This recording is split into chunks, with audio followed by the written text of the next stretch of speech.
What's up, you fucking rockets? Welcome back to Cinematic Calamity. It's been a while. I'm sorry. I think you guys are all aware how weird of a time this is. We're still in the thick of COVID, even though nobody wants to believe it anymore. But the reason I haven't been able, part of the reason I haven't been able to keep up with this is it's hard to get people to come to your house in the middle of a pandemic. Especially when you're like me and you just got over COVID. I have been dealing with COVID since last Monday. I tested positive Monday, only found out Tuesday, I think it was. And so I've been pretty much locked in my basement apartment since. So I'm going a little stir crazy, but it has allowed me to make a little bit of progress on this podcast. The episode you're seeing right now is just me. I don't have a guest. I'm going to be going over a few things that I feel like I should talk about since the last couple months have happened. I don't know. The last show we did was leading up to announcement of another comedy show, Cinematic Calamity, and we're in the same place again. We'll get to that in a second. So this is a new episode. Today you'll be getting two episodes. I'm putting this one out as well as one that I recorded a little while ago with a young lady from costume department named Marlena Kaesler. She is also a comic. She's hilarious. We did a great episode back in November, and I've just been a butthead and haven't done anything with it. But having almost a full week off of COVID makes it a little bit easier to get into those passion projects. And so here we are. I figured I'd give you guys two episodes. I just finishing editing Marlena's episode, and then I just now recorded the intro for it, and now I'm doing this one. So I really appreciate you guys coming back. I know there's been a gap. I'm going to do my best to try and get one of these out once a week, maybe once every other week. Again, it's kind of just dependent on who I can get to roll through here, or I don't know, we might have to change the way we do things. Anyways, moving right along, as I mentioned, the last time I put a show out like this with a little bit of haste was because coming up we had Cinematic Calamity 2, the comedy show that I ran originally, where the title of this show comes from. We are doing that again. I have two shows coming up this month. Actually, I have a lot of shows coming up in the month of May. May 2022 is the 10-year anniversary of my first ever comedy show. The first time I stepped on stage officially to do comedy was at a bar called... I'm going to blank on it now. Oh, Joe Dogs in Grimsby, Ontario. I just literally did this whole intro for Marlena's episode. Now I'm forgetting what I said. Joe Dogs in Grimsby, Ontario. Before that, my comedy career consisted of going to Yuck Yucks for their amateur night, putting my name in the hat, and then going home on the GO train going, well, maybe next week. I did that for many months until finally these guys gave me the opportunity back in May of 2012. It's as time has gone on over the 10 years. First off, I didn't remember what date it was. It took a long time for me to do the math on when it was. About a year or two in, I kind of tried to figure out how long I had been doing it. And I guess I would have been closer to 3 years in before I finally figured it out. The markers of what had happened within that time were, I think what is it, MCA? Was it MCA from the Beastie Boys who passed? Adam Yauch passed from the Beastie Boys, and so that whole show, everybody got introed by a Beastie Boys song, which was very cool. And so that was always the retainer of when I did the show. And May 4th was that first show. And so I think most people know May 4th for May the 4th be with you, Star Wars Day as it's now referred to. It wasn't really that 10 years ago. People said May the 4th be with you, and it was done sort of tongue-in-cheek, and people who weren't into Star Wars were like, shut up, you fucking loser. But now everybody knows Star Wars Day. It's the thing you celebrate or do with your life on May 4th, if that's what you're about. For me, I do love Star Wars, so I have paid attention in the past. The last two movies kind of sucked, so not as important to me currently. But the other thing was May 4th was my grandmother's birthday. May 4th was the birth of my grandmother, Mary, and I try and keep her in my mind during that day. And now that every year is also my comedy anniversary, there's almost a triple meaning, but a double meaning to it now. So I always keep that in mind. And I have my traditions of doing shows and smoking a cigar and taking a photo with that cigar on every year. And, the last 2 years I've barely been able to keep up with that. I've not really been able to do what I want to on May 4th and do show, May 4th, 2020, I wasn't allowed out of the house. Again, very similar to what this week was for me because we were still in the original lockdown of this pandemic.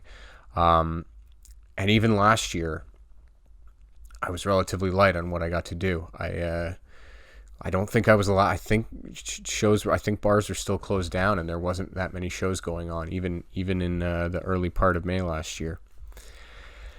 So yeah, it's been weird. As it being the 10-year anniversary, I pushed to try and get some things going. So as I said, May 3rd, the McNarly Comedy Show takes place at Comedy Bar, 8 p.m.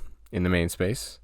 That next day, I have a couple shows. On my actual anniversary, I'm doing a couple shows. I'm doing another one at Comedy Bar, which is a Star Wars comedy show. Go figure. May the 4th be with you. And then I will be on at, there's a brand new comedy club here in Toronto called Backroom Comedy Club. It is located inside of Christie Pitt's Pub, Bloor and Christie. I've done the room a couple times. I believe I'm doing 2 shows that night. It's a great room. Ariel Keegan and Brandon Sobel run that room, and they're doing a great job with it. I'm really proud of those boys and happy that they've got another place for us to do comedy. And I think it's 7 nights a week they're going. Those guys are burning the candle, but I'm happy for them. It's amazing. So like I said, McNarly Comedy Show on May 3rd, 2 or 3 shows on the 4th, 1 at Comedy Bar and 2 potentially at Backroom Comedy Club. And then throughout that month, I'm doing as many shows as I can. I have one on May 9th. I have one on May 5th. I have one on May 12th. I have one on May 14th. The 16th, as I said, is Cinematic Calamity. So there you go. I got a lot going on this month. Just trying to keep busy. Just trying to keep healthy.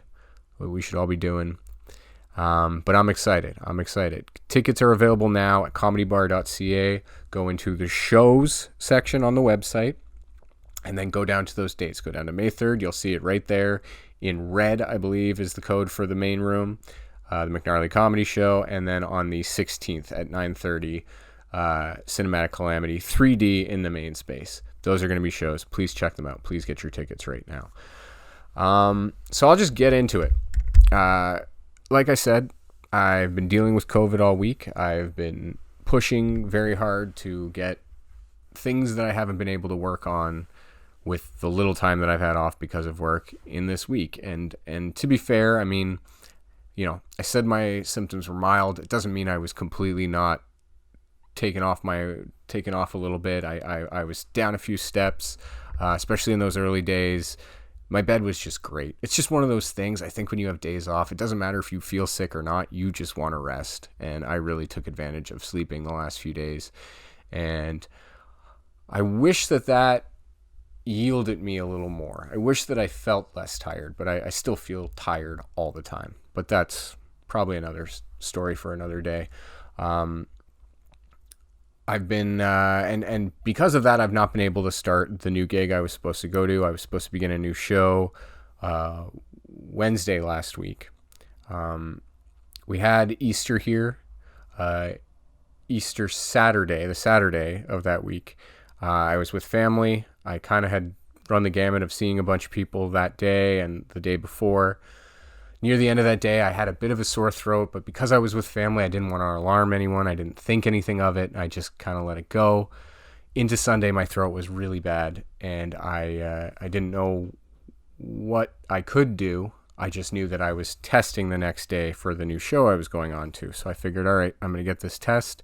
If it's clean, it's clean. I continue working. Nothing changes. Sure enough, do the test Monday and get a call. I think it was Monday evening. Maybe it was Tuesday. No, that's right.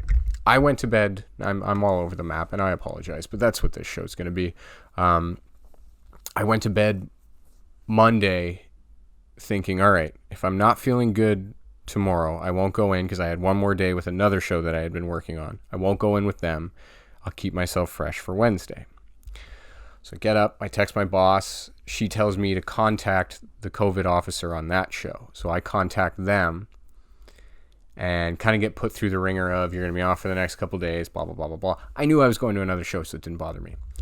I hung up the phone from them. I fell asleep for about 20 minutes, and then my phone rang again, and I didn't answer it. But then my text, I got a text immediately after that.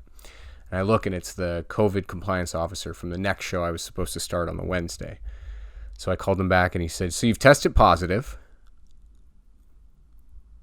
I was dumbfounded. I did not expect, even though my throat was hurting, even though my head was throbbing, even though I was having symptoms, I didn't think that I was going to test positive.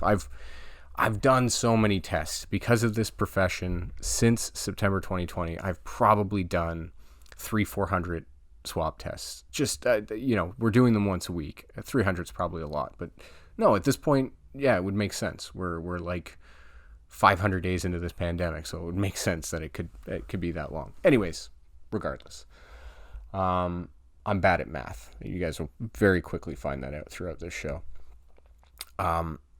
So I get called and told you can't go to work with this show starting Wednesday, and the earliest I was told is that I'd be able to test the following Monday, this Monday that just passed. And if that test was clean, 24 hours later, I could take another one. And if that was clean, I could go right to work right away. Turns out my Monday test did not come back negative. It came back positive, meaning I was still contagious, still able to transfer the virus to other people. So I was told I have to wait until Friday. We are now at Wednesday, and I am so ready to go back to work. But as I've said before, luckily this has given me the opportunity to do this stuff, to shoot a couple podcasts, edit some stuff that I had kind of in the fire already, and try and book as many shows for this coming month. You know, it's weird to get done being sick and then be like, I'm going to go right back into the fire. But that's where we're at this point. I don't know that mask mandates or any of that stuff's going to come back. I don't think this government's going to take seriously any of the stuff that's going on. So we just kind of have to fend for ourselves. That's the way it's going to be, folks. This podcast took a weird turn. Didn't mean for it to be like that. I do want to talk quickly about the job I was doing before I was meant to start my next one. I did a few months doing LED installation on a show. I'm not going to say the name of the show for right now. It is a show that takes place in space. I'll give you that. I've worked on the show now for a couple of seasons, and it was good. It was a very different change of pace for me. I've never done LED installation. I'm not a wireman by trade. I went to film school. I learned all of the stuff to do with film. I didn't specify in lighting or electricity. And so when I get put onto tasks that are very specific to that, and you need to know a lot of new stuff, it's a little rattling. It's a little concerning at first. I wasn't sure that I was going to know the job that well, and I said yes to taking a weekly call with them kind of on a whim. I was at a Leafs game. I was a few drinks deep, and the Union Hall called and said, can you take this job? Do you know how to use these specific pieces of equipment? And I said yes, which was not true. And that was the Thursday, and then Sunday I look and see what I need to learn, and I got very scared. And I showed up on Monday, and everybody was very cool, and I got a very good lesson on what we're doing, how we do it, the steps we take to make sure that these LEDs go in, they're safe, they work properly, and they're tagged off, so if there is an issue, we can troubleshoot without tearing apart a million things. It was a great opportunity, and I'm really happy about it. I do now wish I got more opportunity to, solder and manufacture the stuff a little bit more, but there'll be more opportunities down the road, I think, for that. So it was nice, and thank you to the crew that I worked with. You guys were all very great and very helpful, and that's one of the things I will say. If there's an aspect of your job that you're not sure about or that you're nervous about learning, that's the time to learn it. I know this is something that kids have a hard time getting out of their comfort zones with stuff like this, and I'm one of those people that was very much scared of trying anything new and would shy away from it as best I could, because I was just I was fearing failure for no reason whatsoever.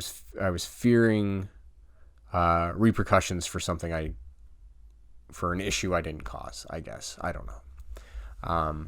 But it was great. I'm really happy I got to do it, and I'm very excited to see the work we did. But needless to say, some cool stuff coming down the pipe. So, I didn't have a specific topic to talk about today, really. I think most of the world right now is they're ignoring COVID, as we talked about, and they're very focused on the Johnny Depp Amber Heard case, which I have no real opinion on. I mean, both of those people seem like kind of crazy people, and when you put two crazy people in a relationship, you know what happens? Crazy shit. So that's what we're dealing with them. But so most people are focused on that.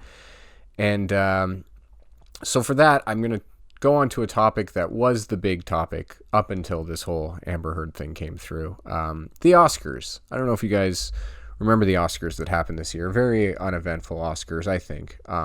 That's not true at all. First of all, I will say it was uneventful because the event that should have happened, which was Nightmare Alley, a movie I worked on, was nominated for Best Cinematography, which means it was nominated in the department that I helped with. It didn't win. It lost out to Dune, as I think most people assumed. This was Dune's year. I mean, 2020 should have been Dune's year, but 2020 was nobody's year. So Nightmare Alley did not win. It did not win any of the Oscars it was nominated for. Dune pretty much sweeped all the technical officers, all the technical Oscars. I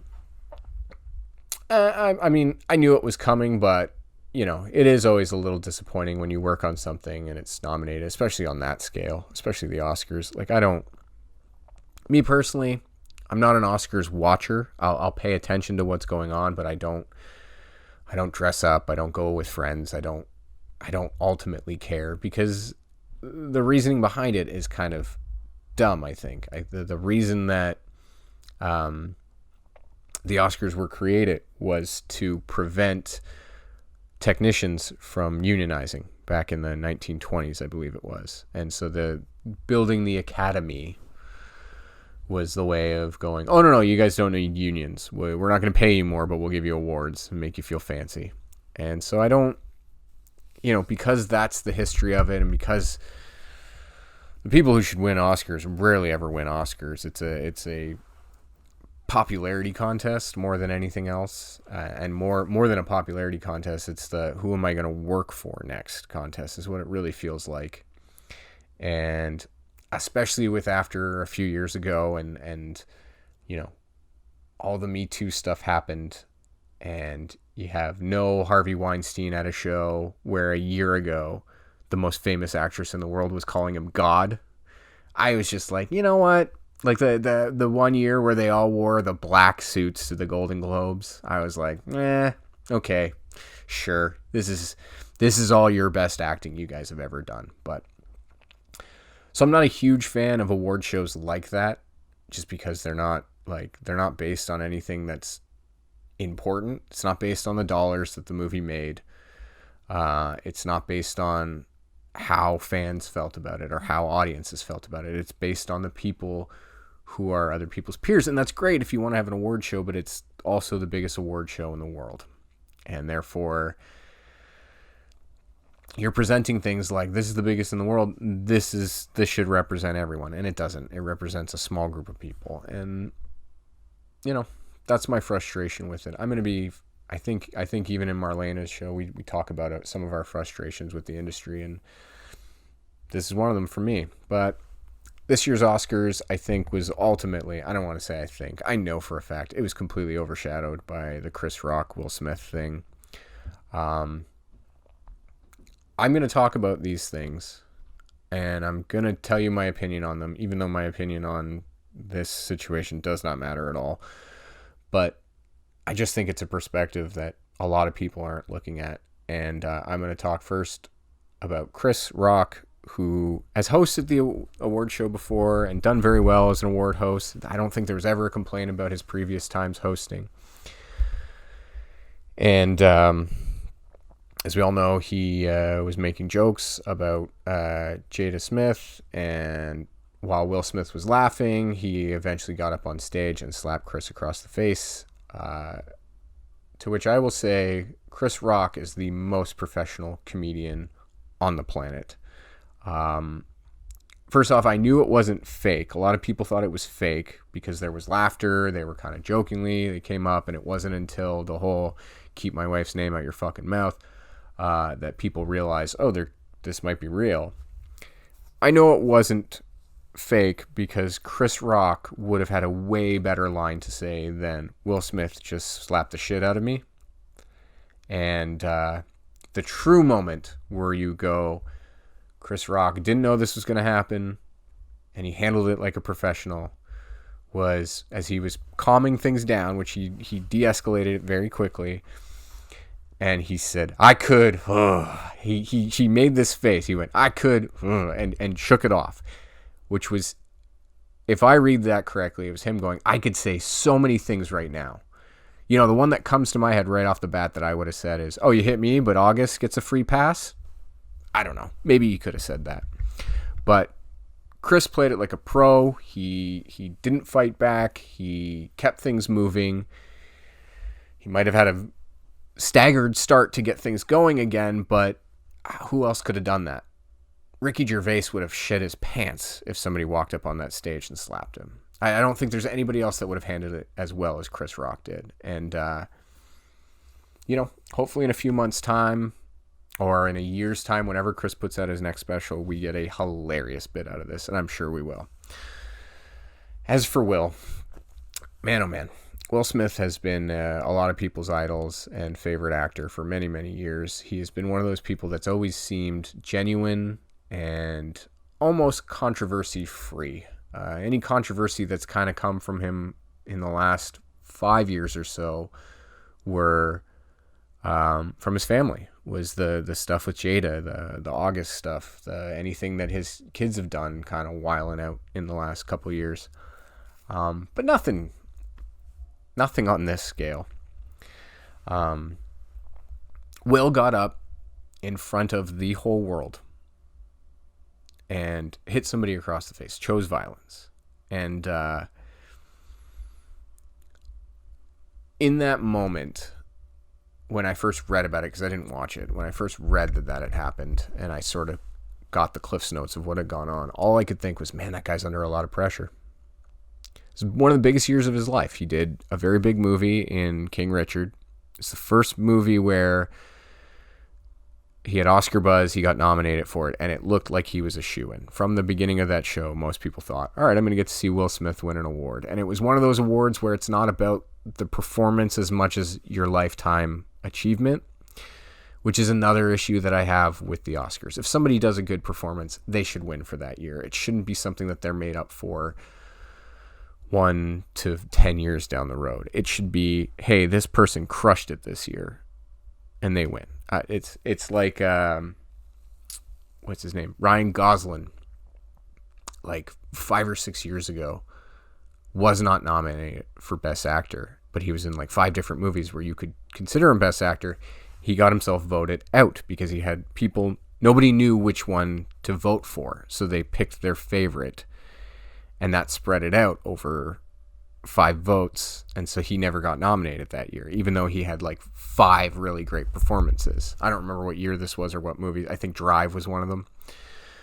But it just shows the dog shit politics behind this whole thing. And so Will got up, Chris made the joke he did. Will was laughing. Jada's face turns just as it kind of goes back to Chris, and then Will stands up.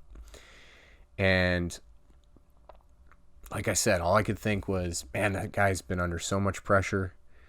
He's been dealing with all the Jada open relationship entanglement shit for the last year and a half. He's been dogged on the internet nonstop by people who even like him. You know what I mean?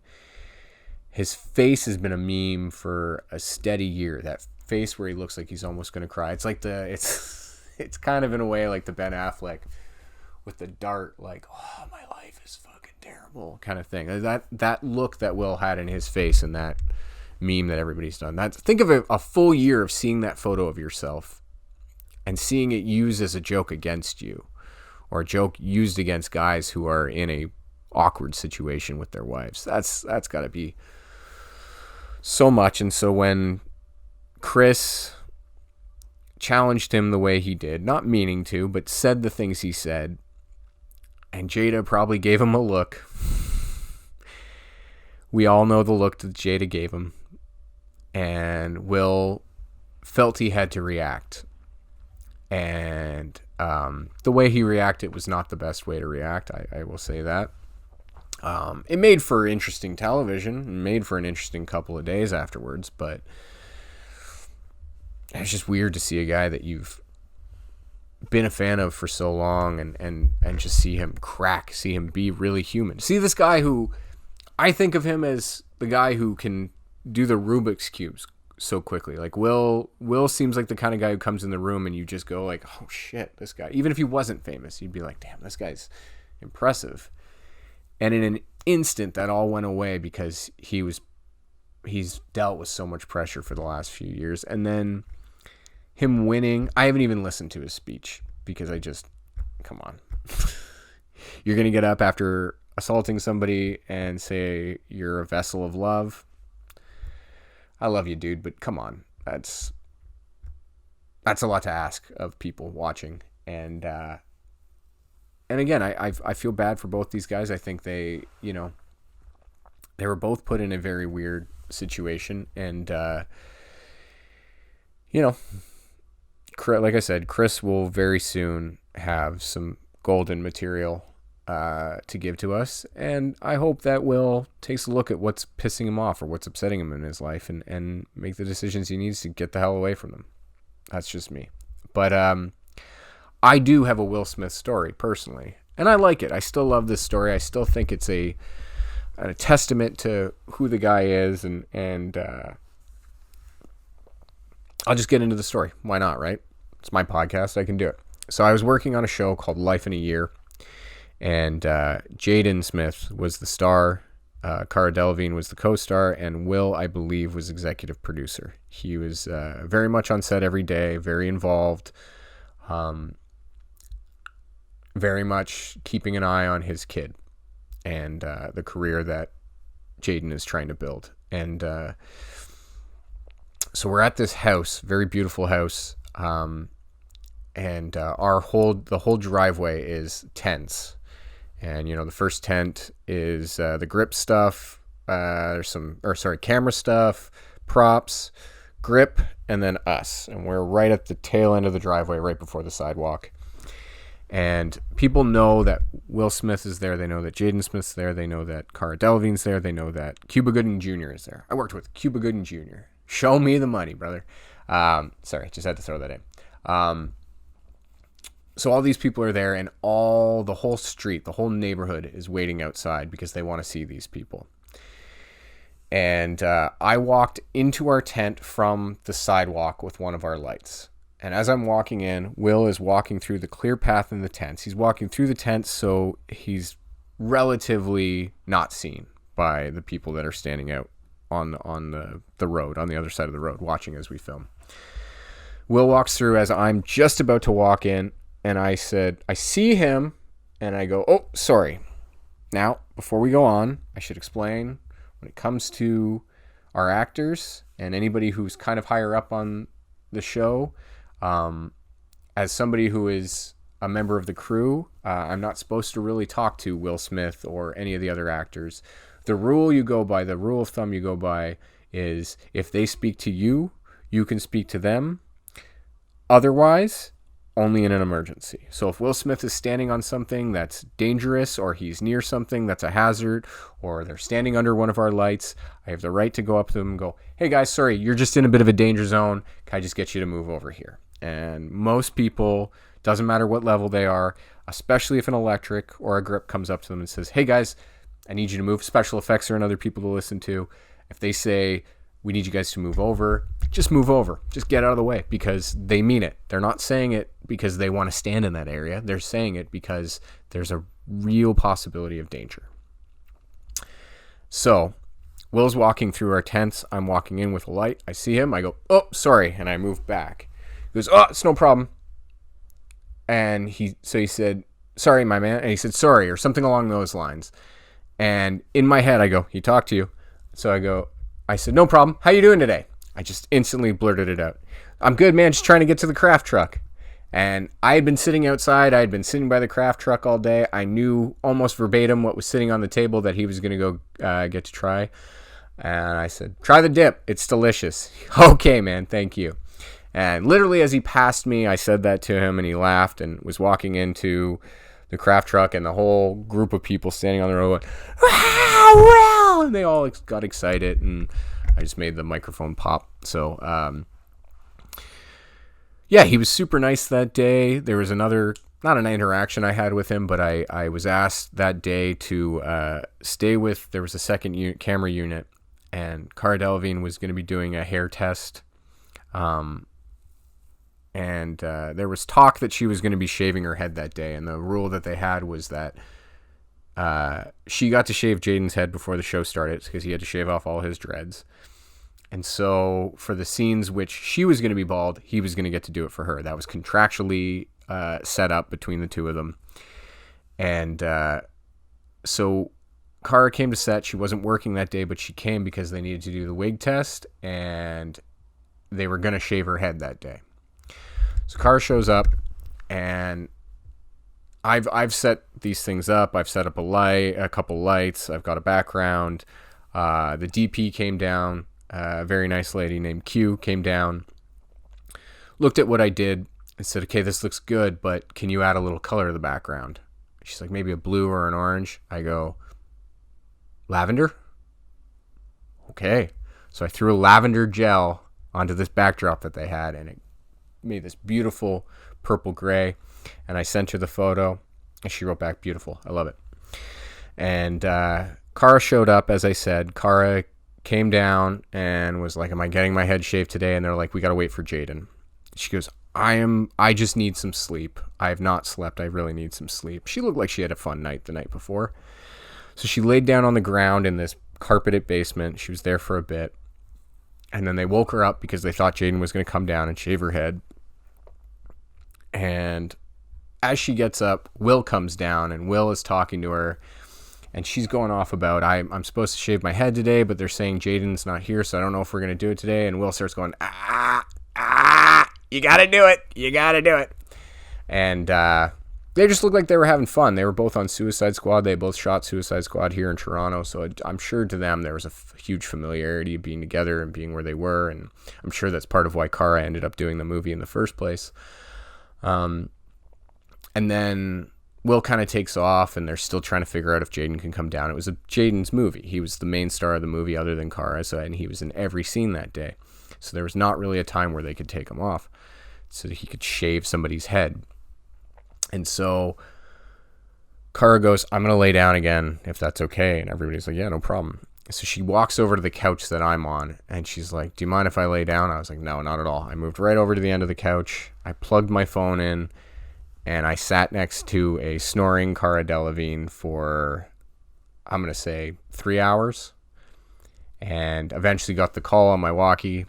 Mark McNally, are you doing your trade test down there? I'd been downstairs for a long time. I hadn't been up on set. And so I reiterated everything that was going on, and the person that had messaged me just said, yes or no answers on the walkie only, please. So I knew that that was my cue, and eventually they just pinned up Cara's hair because they weren't going to shave her head that day. They did the wig test, and then we called lunch. And so it was one of those weird days where just a lot of shit happened in a very small amount of time with very little happening. You know what I mean? That's the film industry. Just hurry up and wait. But yeah, that's my Will Smith story mixed with my Cara Delevingne story. And I don't know. Those don't change the situation. They don't change that Chris Rock got slapped for no reason. But I figured I'd tell it. At this point, my NDA is gone through. I think that movie came out. If it didn't, what are we waiting for here? It's been like 4 years. Anyways, yeah,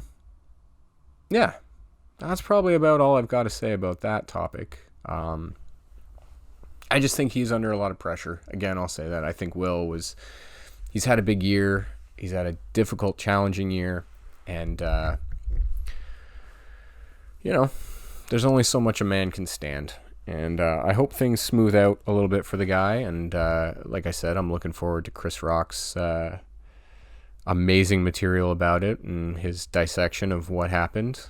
And,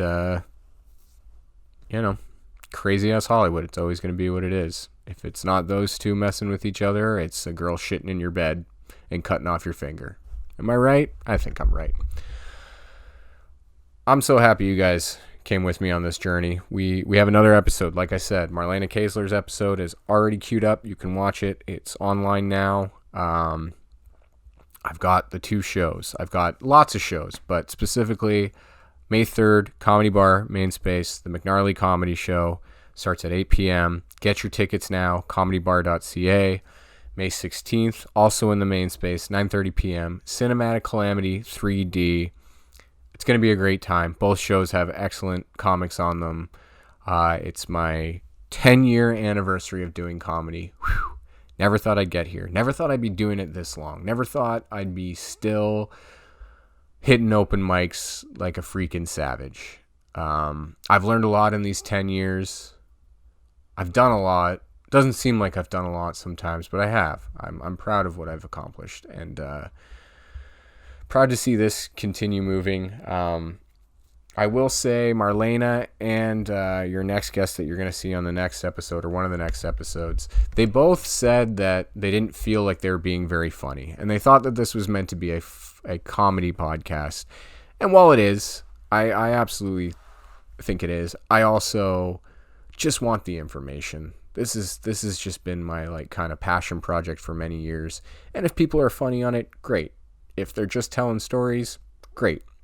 If you guys want us to be more funny, then we'll probably pivot. If you guys say less behind the scenes, more funny, I'm going to figure out a way to do that for you, or I'm going to die trying. So who knows? I really appreciate you guys coming and watching this. If you're not already subscribe to the YouTube channel. If you're not following me on social media, you can follow me at Instagram at Duder McNarly. You can also find me on Instagram at McNarly Media. TikTok and Twitter are both Duder McNarly. I lost my Instagram handle a little while back. My old Duder McNarly Instagram was hacked, and I just got the name back, but not the old account. So you might have me blocked. If you had me blocked from before, unblock me and add me. As I said, Twitter, Instagram, and TikTok, Duder McNarly. My secondary is McNarly Media, and that's also what the YouTube channel is that you're watching right now. So please like, subscribe, comment, share with your friends, do all the things, because it does help us. I'm going to try and be more consistent, as I said. Even if it's not an episode of this show, I might just do a random wrestling podcast or a random comedy podcast, give you some of that funny you guys might be asking for down the road. And also more clips. I'm going to be putting out more comedy clips, especially all throughout the next month as I do more shows. And also look out for more stuff to do with filming. This McNarly Media thing has been very behind-the-scenes film esque, and that's what I'd like to keep doing, especially with the Instagram page. But I will start pushing a little more of my face in front of things. So I appreciate you guys being interested. I'm hoping to see you back at another show. Thank you so much. Appreciate it, you fucking rockets.